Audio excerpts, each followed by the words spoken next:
ತುಂಬಾ ಕ್ರಂಚಿಯಾದ ಖಾರ ಬೂಂದಿ ಮನೇಲೇ ಸುಲಭವಾಗಿ ಯಾವ ರೀತಿ ಮಾಡ್ಕೊಳ್ಳೋದು ಅಂತ ನೋಡ್ಕೋಣ. ತುಂಬಾ ಸುಲಭ, ತುಂಬ ಟೇಸ್ಟಿಯಾಗಿರುತ್ತೆ, ತುಂಬ ಹೈಜೆನಿಕ್ ಆಗಿರುತ್ತೆ.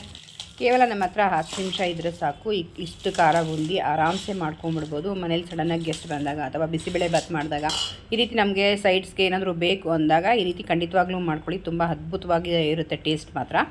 ಸೊ ಯಾವ ರೀತಿ ಮಾಡ್ಕೊಂಡು ನೋಡ್ಕೊಳ್ಳೋಣ. ನಾನು ಇಲ್ಲಿ 1/4 kg ಅಷ್ಟು ಕಡಲೆ ಹಿಟ್ಟು ತೊಗೊಂಡಿದ್ದೀನಿ. ಇದನ್ನ ನೀಟಾಗಿ ಲಂಪ್ಸ್ ಇಲ್ಲದೆ ನೀಟಾಗಿ ಮಿಕ್ಸ್ ಮಾಡ್ಕೊಳ್ಬೇಕಾಗುತ್ತೆ ಎಲ್ಲನೂ.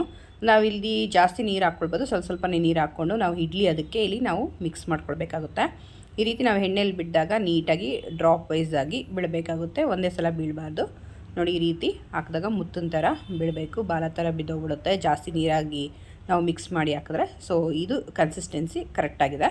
ಸೊ ಈ ಕನ್ಸಿಸ್ಟೆನ್ಸಿ ಹಾಕಿಸಿದ್ರೆ ನೋಡಿ ನಮಗೆ ಮುತ್ತಿನ ಥರ ಯಾವ ರೀತಿ ಬರ್ತಾ ಇದೆ ಅಂತ. ಸೊ ಒಂದು ನಮಗೆ ಹೈ ಫ್ಲೇಮಲ್ಲಿ ಇಟ್ಕೊಂಡು ಇದನ್ನ ನಾವು ಮಾಡ್ಕೊಳ್ಬೇಕಾಗುತ್ತೆ. ಲೋ ಫ್ಲೇಮಲ್ಲಿ ಇಟ್ಕೊಂಡ್ರೆ ಎಣ್ಣೆ ಕುಡಿದ್ಬಿಡುತ್ತೆ. ಸೊ ಹಾಗಾಗಿ ಹೈ ಫ್ಲೇಮಲ್ಲಿ ಇಟ್ಕೊಂಡು ನೀಟಾಗಿ ಇದನ್ನ ಫ್ರೈ ಮಾಡ್ಕೊಳ್ಳಿ. ನಮಗೆ ಇದು ಎಣ್ಣೆಲಿ ಹಾಕಿದ ತಕ್ಷಣ ಒಂದು 2 ನಿಮಿಷ ಸಾಕು, ಕರೆಕ್ಟಾಗಿ ಅದು ಪರ್ಫೆಕ್ಟಾಗಿ ಬೂಂದಿ ಬೆಂದ್ಬಿಡುತ್ತೆ. ಸೊ ನೋಡ್ತಾ ಇರ್ಬೋದು ಏನಿದೆಯೋ ಎಲ್ಲನೂ ನಾನು ಉಳಿದಿರೋದನ್ನೆಲ್ಲನೂ ಸಹ ಹಾಕ್ಕೊಳ್ತಾ ಇದ್ದೀನಿ. ಸೊ ಈಗ ಬೂಂದಿ ಅಂತೂ ರೆಡಿ ಆಗೇ ಹೋಯಿತು. ಒಂದು ಪ್ಯಾನ್ಗೆ ಎಣ್ಣೆ ಇಟ್ಕೊಂಡು ಗೋಡಂಬಿ 1 ಹಿಡಿಯಷ್ಟು, ಕಡಲೆ ಬೀಜ 1-2 ಹಿಡಿಯಷ್ಟು ಹಾಕ್ಕೋಣ. ಇದು ಚೆನ್ನಾಗಿ ನಾವು ಹುರ್ಕೊಳ್ಬೇಕು. ಇದು ಕ್ರಿಸ್ಪಿನೆಸ್ ಬರಬೇಕು. ಇದು ಮಾತ್ರ ಲೋ ಫ್ಲೇಮಲ್ಲಿ ಇಟ್ಕೊಂಡು ಮಾಡ್ಕೊಳ್ಳಿ, ಆಗ ಮಾತ್ರ ಕಡಲೆ ಬೀಜ ಕ್ರಂಚಿಯಾಗಿರೋದು.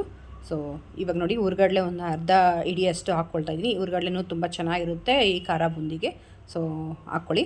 4-5 ಎಸಳು ಬೆಳ್ಳುಳ್ಳಿ ಜಜ್ಜಿ ಹಾಕ್ಕೊಂಡಿದ್ದೀನಿ, ಆವಾಗ ಫ್ಲೇವರ್ ತುಂಬ ಚೆನ್ನಾಗಿ ಟೇಸ್ಟ್ ಕೊಡುತ್ತೆ. ಸೊ ಜಜ್ಜಿ ಹಾಕ್ಕೊಳ್ಳಿ. ಈಗ ಕರ್ಬೇವಿನ ಸೊಪ್ಪು ಒಂದು ಅರ್ಧ ಹಿಡಿಯಷ್ಟು ಹಾಕ್ಕೊಂಡಿದ್ದೀನಿ. ಇದು ಕರ್ಬೇವಿನ ಸೊಪ್ಪು ಕ್ರಿಸ್ಪಿ ಆಗಬೇಕು, ಮುಟ್ಟಿದ್ರೆ ಅದು ಬ್ರೇಕ್ ಆಗಬೇಕು, ಅಲ್ಲಿ ತನಕ ನಾವು ಇದನ್ನ ಹುರ್ಕೊಳ್ಬೇಕಾಗುತ್ತೆ. ಸೊ ಇನ್ನೂ ಯಾರು ನನ್ನ ಪೇಜ್ನ ಫಾಲೋ ಮಾಡಿಲ್ಲ, ಸಬ್ಸ್ಕ್ರೈಬ್ ಮಾಡಿಲ್ಲ, ಪ್ಲೀಸ್ ಫಾಲೋ ಆ್ಯಂಡ್ ಸಬ್ಸ್ಕ್ರೈಬ್ ಮಾಡಿ. ಈ ವಿಡಿಯೋ ಇಷ್ಟ ಆಗಿದೆ ಸೇವ್ ಮಾಡಿ ಇಟ್ಕೊಳ್ಳಿ, ತಕ್ಷಣಕ್ಕೆ ಈಸಿಯಾಗಿ ನೋಡಿ ಮಾಡ್ಕೊಳ್ಬೋದು. ನೋಡಿ ಒಂದು ಅರ್ಧ ಟೇಬಲ್ ಸ್ಪೂನಷ್ಟು ಹಿಂಗು ಹಾಕೋಣ. ಹಿಂಗು ಅನ್ನೋದು ನೆಕ್ಸ್ಟ್ ಲೆವೆಲಲ್ಲಿ ಟೇಸ್ಟ್ ಕೊಡುತ್ತೆ, ತುಂಬ ಸೂಪರಾಗಿರುತ್ತೆ.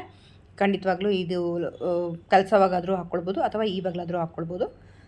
ಈಗ ಅರಿಶಿನ ಪುಡಿ ಕಲರ್ಫುಲ್ಲಾಗಿ ಆ್ಯಂಟಿಬಯೋಟಿಕಾಗಿ ಕೆಲಸ ಮಾಡುತ್ತೆ, ಹೆಲ್ತಿಯಾಗಿರುತ್ತೆ. ಸೊ ಅರ್ಧ ಟೇಬಲ್ ಸ್ಪೂನಷ್ಟು ಅರಿಶಿನ ಪುಡಿ ಹಾಕ್ಕೋಣ. ಮತ್ತು ಉಪ್ಪು ರುಚಿಗೆ ತಕ್ಕಷ್ಟು ಉಪ್ಪು ಹಾಕ್ಕೋಣ.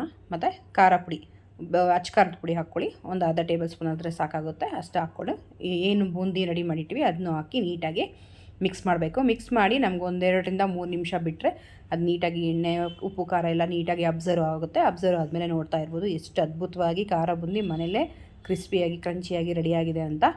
ನಾವು ಹೊರಗಡೆ ತರೋದಕ್ಕಿಂತ ಹೆಚ್ಚಿನ ರುಚಿಯಲ್ಲಿರುತ್ತೆ, ತುಂಬ ಟೇಸ್ಟಿಯಾಗಿರುತ್ತೆ, ಮನೇಲೇ ಸುಲಭವಾಗಿ 10 ನಿಮಿಷದಲ್ಲೇ ಆಗಿಬಿಡುತ್ತೆ. ಖಂಡಿತ ಈ ರೆಸಿಪಿ ಮಿಸ್ ಮಾಡದೆ ವಿಡಿಯೋ ಪೂರ್ತಿ ನೋಡಿ ಮಾಡ್ಕೊಳ್ಳಿ. ಒಂದು ಸಲ 1/4 kg ಈ ರೀತಿ ಮಾಡ್ಕೊಂಡಿದ್ರೆ ಸರಿಸುಮಾರು ನಾವು 15 ದಿನ ಇಟ್ಕೊಳ್ಬೋದು. ಇದೇ ಕ್ರಿಸ್ಪಿನೆಸ್, ಇದೇ ಕ್ರಂಚಿನೆಸ್ಸಲ್ಲಿರುತ್ತೆ. ಈ ವಿಡಿಯೋ ಇಷ್ಟ ಆಗಿ ಅಂತ ತಿಳ್ಕೊಳ್ತಾ ಹೊಸ ರೆಸಿಪಿ ಮತ್ತೆ ಸಿಗೋಣ. ಅಲ್ಲಿ ತನಕ ಟೇಕ್ ಕೇರ್, ಬಾಯ್. ನಿಮ್ಮ ದಿನ ಶುಭವಾಗಿರಲಿ.